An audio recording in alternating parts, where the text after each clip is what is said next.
Aujourd'hui, nous allons parler des faux amis. On a souvent des amis tout autour de nous, ça rit avec nous, ça joue avec nous, ça sort avec nous, on fait les plans ensemble, on fait les choses ensemble. Mais des fois, on ne sait pas qui sont les faux amis. Je vais vous demander de suivre cette vidéo jusqu'à la fin. Je vais parler de quelques signes pour découvrir les faux amis. À tout de suite.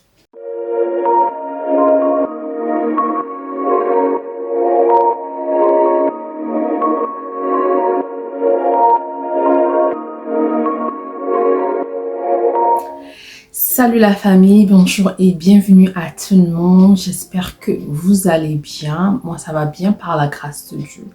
Mon nom est Bélia. Bienvenue sur ta chaîne, bienvenue sur notre chaîne. Dans cette chaîne, nous parlons idées de business, conseils pour les mariés, expériences personnelles, vie sociale. Si cela vous intéresse et que vous n'êtes pas abonné, nous allons vous demander de faire partie de cette famille. Aujourd'hui, nous allons parler de 7 choses que souvent les faux amis font. Je vais vous citer 7 choses et vous allez voir si vous vous retrouvez dans la situation ou bien vous avez vécu cette situation ou c'est ce que vous êtes en train de vivre. Ce que je vais vous demander en retour, c'est d'aimer la vidéo, partager, laisser des commentaires et aider que ce plateforme puisse pousser cette vidéo à d'autres personnes et abonnez-vous si vous n'êtes pas encore abonné. Nous allons aller tout de suite sur la première chose. La première chose que je veux dire aujourd'hui, les faux amis, mauvais amis ou mauvaises amies, ce qu'ils font souvent, c'est parler derrière ton dos. Oui, on va dire tout le monde parle derrière tout le monde, oui. Mais parler dans ton dos, on le dit dans le mauvais sens. Vous êtes là, ça rit avec toi, ça fait tout ce que ça veut faire avec toi. Vous sortez, vous partez au restaurant, vous partagez de tout et de rien. Tu as ton petit ami, tu as ton mari, tu pars. Tu es en train d'avoir des problèmes dans ton foyer. Tu es en train de struggle, comme on dit. Tu es en train d'avoir quelques difficultés dans ta vie. Pour un humain, le premier réflexe, c'est de chercher avec qui partager les douleurs, les peines, même de fois ta joie. Tu es heureuse, tu as eu un boulot, tu as eu un mari. Tu as eu une promotion au boulot, tu as eu un business, il y a quelque chose qui marche dans ta vie. Souvent, en tant qu'humain, on a l'habitude, on a ce truc qui nous pousse à aller voir quelqu'un avec qui partager sa joie, son bonheur et ses malheurs. Mais souvent, la personne avec qui tu vas raconter, ça te parle quand tu expliques ton problème, tu parles, tu dis tout ce que tu veux dire. Oh oui, deux fois, ça te dit, oh non, ça va aller, patati patata. Mais dès que tu pars, ça prend le téléphone, ça appelle tout le groupe, ça appelle toute la famille, ça appelle tout le monde pour raconter, hey, regarde. Ou dès que tu tournes le dos, ça va dans un autre groupe, ça va trouver d'autres personnes pour parler de tes problèmes. Vous voyez comment elle est, elle croit qu'elle est belle, elle croit qu'elle est ceci, elle croyait qu'elle était mariée, elle croyait qu'elle avait tout gagné, elle croyait qu'elle avait fait ceci. Regarde, elle n'est pas heureuse dans son mariage, regarde ce qu'elle vient de me dire, regarde ce que son mari l'a fait, regarde. Ça parle du mal de toi, pas devant toi, mais derrière ton dos. Un ami ou une amie, une bonne amie, quand elle voit que tu es en tort, quand elle voit que les choses ne marchent pas, quand elle voit que ça marche pas, même il y a quelque chose que tu l'as fait, qu'elle n'a pas aimé, qu'elle n'a pas apprécié, elle va te le dire en face. Elle te dit en face, si vous allez vous quereller, vous allez vous échanger ou quoi que ce soit, ça se termine là. Elle va pas faire que elle est OK avec ce que tu viens de dire, puis derrière ton dos, elle vient te stab on the back, comme on dit, te mettre un couteau au dos, et mettre parler de toi derrière. Si tu remarques ça, ce n'est pas une bonne amie, ce n'est pas un bon ami. La deuxième chose, je veux dire, c'est des amis qui te get through the bus. C'est-à-dire qui te jettent sous le bus, comme on dit en anglais. C'est des amis, quand vous avez un problème, vous avez fait un problème, ils mettent tout le tort sur toi. Vous avez fait quelque chose que vous tous avez fait ensemble et cette chose-là n'a pas été une bonne chose. Vous tous avez fait une erreur, par exemple, ensemble. Je ne sais pas, vous avez triché ensemble, vous avez fait quelque chose ensemble. Vous avez fait un truc qui n'a pas bien marché ensemble. Tu n'étais pas la seule à avoir fait ce problème-là, mais c'est à toi que on jette le tort. C'est à toi qu'on jette le problème. Oh, c'est elle qui fait ça, c'est elle qui fait ça. Elle cherche à se clean. Elle cherche à être propre sur le problème, à enlever le problème sur eux.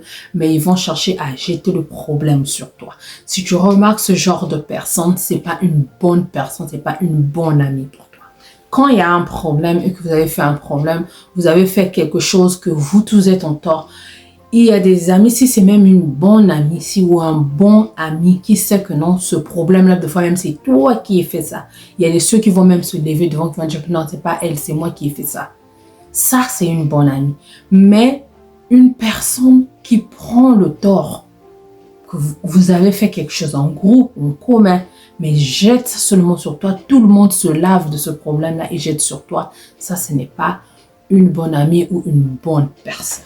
La troisième chose que les mauvais amis font souvent, ils ont l'habitude de annuler les choses quand il s'agit de toi. Par exemple, vous avez planifié pique-nique, méga boom, vous allez aller quelque part, plage ou bien au mall, au centre d'achat que vous appelez, faire du shopping ou aller au restaurant ensemble et tout. C'est toi qui planifies tout, tu les appelles, tu les rappelles et rappelles, on va aller tel jour, mais à la dernière minute, le jour J, tu t'apprêtes, tu as perdu ton énergie, ton temps et tout. À la dernière minute, ça vient cancel. Ça vient annuler tout ce que vous avez planifié. Ça annule les choses quand il s'agit de toi. Quand tu planifies quelque chose ensemble avec eux, quand tu te dis que non, vous allez faire quelque chose ensemble, ils annulent souvent à la dernière minute. Ils annulent souvent des choses quand il s'agit de toi. La quatrième chose que la majorité des mauvais amis font, ils t'incluent pas dans leur plan. Ce que je viens de dire, toi, tu les mets dans les plans, tu les invites, mais souvent, eux, ils t'invitent pas. Tu vas rester comme ça à la maison, surtout avec les réseaux sociaux, Instagram, Facebook, tu vas voir que non. Tu vas voir les amis ont posté les photos, ils étaient quelque part, pique-nique, restaurant, tout. Ils t'ont même pas dit, ils t'ont pas invité, ils t'ont pas inclus. C'est pas que non, ils t'ont invité et toi, tu as dit que non, tu veux pas aller, vu tes emplois du temps et tout, non. Mais ils ont fait des choses, ils font souvent des choses de fun, d'avoir fun, de s'amuser, mais ils te mettent pas dedans. Ça, si tu vois ça, c'est vraiment des signes des mauvais amis. La cinquième chose que la majorité des mauvais amis font, ils t'appellent seulement quand ils sont dans le besoin. Est-ce que ça t'a déjà arrivé des amis qui te black out, c'est-à-dire qui te black out, qui t'appellent pas, ils t'invitent pas, ils font rien avec toi. Tu oublies même que ça existe, ça t'appelle pas, rien. Un jour, tu reçois un appel. Allô, Bélia, excuse-moi, hein, je sais que ça fait longtemps qu'on s'est parlé. Je voulais juste te demander un service. J'ai vraiment un problème ici, j'ai un pétrin où je suis comme ça. Je me demandais, est-ce que tu peux m'aider? Tu t'es déjà retrouvé dans cette situation comme ça? Si oui, dis-moi dans les commentaires. Ce genre d'amis qui t'appellent seulement quand ils ont besoin de toi, quand ils veulent t'utiliser. Ils savent que non, quand ils vont te demander ça, tu vas faire une fois que tu les aides, ça disparaît encore. Ça t'appelle pas, ça te check pas, que ce soit même savoir ton état physique, comment tu te sens, ta santé, ta famille ou quoi que ce soit. Non, elle t'appelle seulement, oh, salut, je sais que ça fait longtemps, je voulais juste te demander un service, je sais pas si tu pourras m'aider, patati patata, ça demande pas comment tu vas, comment ça a été, comment tout ce temps-là, comment ça se passe et tout, qu'est-ce qui se passe dans ta vie, qu'est-ce que tu as de nouveau et tout. C'est pas leur problème. Leur problème, c'est ils ont besoin de ton aide. Dites-moi dans les commentaires, si tu vois cela, ça fait partie des signes des faux amis. Sixième chose que la majorité des faux amis font, ils te donnent souvent des mauvais compliments. Tu fais quelque chose, tu as bien fait par rapport à ce que je croyais. Donc, je croyais que tu étais bête ou tu ne pouvais pas faire ça, mais tu l'as fait. Un autre genre de compliment, ça peut te dire, tu m'as bien surprise. Je croyais pas que... Donc, tu as fait quelque chose, mais tu te dis, tu m'as bien surprise. Ou un autre compliment va dire, tu as fait mieux que ce que je croyais que tu pouvais faire. Ce genre de compliment comme ça. Il ne dit pas que tu as bien fait. Non, il dit, tu as mieux fait que je croyais que tu pouvais faire. Oh, tu as mieux fait que tu fais d'habitude. C'est un genre de critique. La personne te critique au même moment que tu es bête, mais tu as bien fait. Je ne croyais pas que tu es si capable de réfléchir comme ça. C'est des compliments de critique, des mauvais compliments. Ça, si tu vois ça, c'est vraiment un mauvais ami. Donc, ça te fait douter que tu n'étais pas capable de le faire. Je ne croyais pas que tu pouvais le faire. Dernière chose que je veux dire dans cette vidéo, je sais qu'il y en a plusieurs. Comme je vous dis toujours, je cherche à faire mes vidéos petites pour que ça puisse vous permettre à bien suivre les vidéos. Il y en a plusieurs critiques, mais la dernière chose dont je veux dire aujourd'hui, ce genre d'amis parle seulement d'eux. Dans le sens où vous êtes ensemble, en train de manger, ça commence à te parler. Oh, hier, j'avais fait ceci, j'étais au salon, j'ai trouvé ceci, j'ai fait ceci, j'ai fait du shopping, j'ai fait mes cheveux, j'ai fait ceci, j'ai fait... Ça te demande pas, et toi, qu'est-ce que tu as fait? Et qu'est-ce que tu as fait de ta journée? Hier, qu'est-ce que était ta journée? Hier, qu'est-ce que tu as pu faire? Hier, comme ça, comment tu te sens? Qu'est-ce qui se passe de nouveau? Qu'est-ce qu'il y a de nouveau ou de nouvelles dans ta vie? Qu'est-ce qui est en train de... Non, non, non, non, non, non. Pour eux, c'est eux. Ça parle de, oh, j'ai eu un ami, oh, j'ai eu un mari, oh, j'ai acheté un ensemble, oh, j'ai fait ceci, j'ai eu mon salaire. Et quand toi, tu veux glisser quelque chose, ça dit quelque chose un peu à haute voix pour casser ton problème, pour que tu ne puisses pas dire la chose que tu veux dire.